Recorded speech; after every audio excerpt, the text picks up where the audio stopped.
Greetings, fellow test subjects. Test subject 1337 here for Aperture Gaming. They make it. We test it. You play it. And welcome to the review of Detroit: Become Human. Now, this game came out at the end of May, but 1 month before its release, the people decided to release the first level demonstration as a free download for everyone who wanted to give the game a shot. Give it a little tease to see what the game was like. And I thought, hey, this is a pretty cool marketing strategy. Detroit: Become Human comes to us from the same people that did Heavy Rain. Now, I didn't play Heavy Rain, but I'm wondering if that game was a factor for influencing how this game would be designed and play out.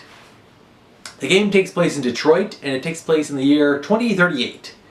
And it's the future, and we follow not one, not two, but 3 different storylines from 3 different characters. We'll start with the first character that we met in the demonstration.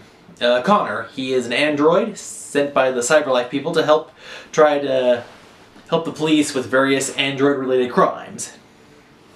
Next, we have Marcus. He's an android who is with a kindly old gentleman who seems to be very well off. And then you have Kara, who's living with a father and daughter who are on the other side of the tracks, and things aren't going too well. So, yeah, I kind of like how the story is split into 3 different ways, and we have the 3 different characters, so this way we get to, it bounces around and doesn't just have us stuck on one story. Now, you play as the characters, and here's what. Unlike your usual video game where you jump around, save the princess, blow up this, that, and the other thing, blah, blah, blah, here's what. You interact with your environment. You look at books, you figure out, oh, here's a dollar bill. Do I give it back to the person? Do I put it on the table? Or do I take it for myself?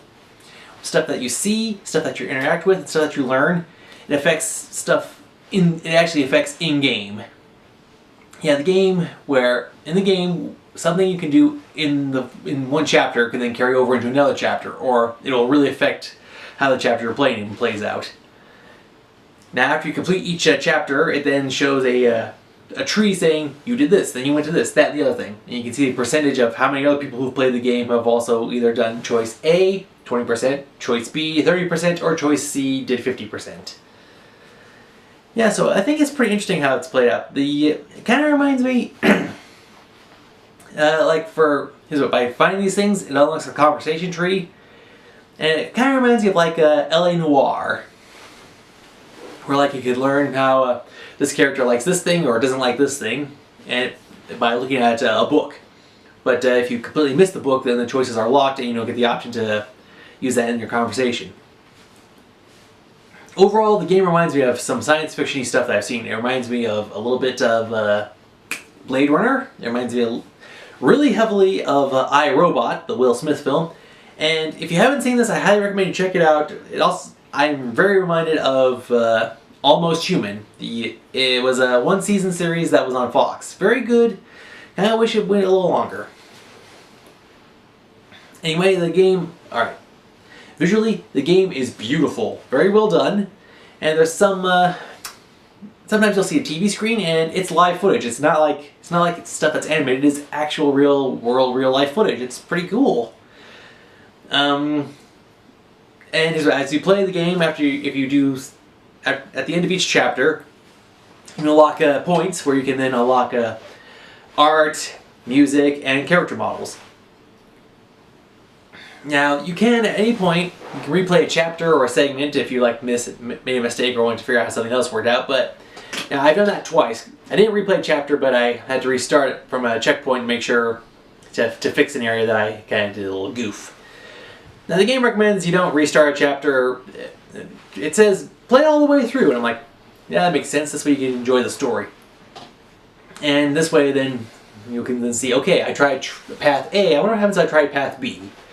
It's pretty interesting to see how the story changes. Here's what. When you start the game, you can either have it be very game control focused, or it can be casual, where you can enjoy the story. And I went with casual because I wanted to see how the story played out. I thought it was very interesting.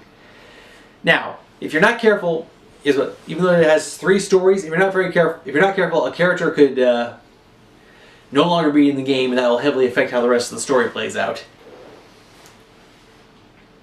it's really hard to talk about this game because I don't want to say anything that's like heavily spoilery, but it's a really good game. I'd highly recommend it. I give Detroit Become Human a solid 9 out of 10. It does have the replayability because, like I said, you want to see how the choices would be changed if you went with this route in the game. Now, it's weird. They actually have a survey in the game where you can then answer some questions. I skipped that. And then at one point when I was playing the game directly asked me, "Are we friends?" I was like, "Yeah, I guess we're friends. I mean, you provide me entertainment, so yeah." It's a really good game, and here's what. There's a thing... People have been wondering this. Are video games a form of art? Does it count as art? And seeing as how... This game, I really think it does fall into the category of art because, like, here's what. It's 20 years in the future, yet we still have problems. They're, like, addressing things like the environment or lack of jobs in the country. Problems internationally. There's a lot of moral and ethical stuff going on that you have to think. You're like, wow, it's 20 years in the future and we still have all this going on, and there's now these new set of problems like, should androids be paid? Should they get wages? Should they be allowed to have housing? It's like there's a lot of tough questions in this. So it's not like your regular game. So it's some form of art. It's definitely designed to make you think. So very good job to the people who wrote this. This is very good job. Very good writing here. Now then, before I did this review, I was wondering to myself, how would they pull off? Would they do DLC, and if they did, how would they pull off? So honestly, I mean, I'm playing the game, and for me, I don't think there's a way to do DLC. Now, there was DLC for, like, you would unlock some stuff if you pre-ordered this. Maybe got some benefits, but I don't see this as, like, DLC, like adding another story. Like adding another story to the characters, three character stories that we currently have. Would it be like a story from a different character? Would it be... Before this, would it be like the prologue, the prequel, the backstory leading up to the events in this? It's hard to tell. I mean, I really can't see DLC for stuff that happens in-game currently. It'd have to be like maybe pre or post of this game. And it probably wouldn't be DLC. It might be an entirely separate game. Or it'd be a really hefty download. Yeah, so I highly recommend it.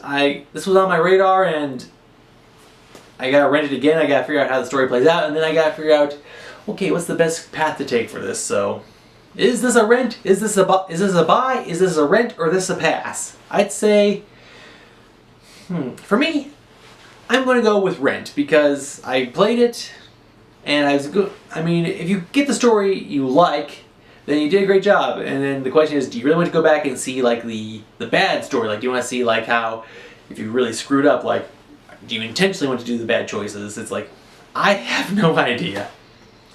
Anyway, yeah, so I'm gonna rent the game, but if I get a chance later on, I may buy it. So anyway, well, that's just my perspective. You're allowed to make your own choices.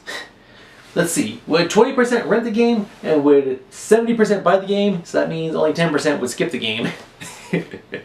All right. So yeah. Yeah, like I said, Blade Runner, iRobot, Almost Human, and the way the conversation tree works with some of the characters and interactions, a little bit of LA Noire. That's a classic. Different studio, though. Alright, well, that's all the time we have for this episode. Until next time, this has been Test Subject 1337 saying thanks for watching, and as always, have a nice day, and game on!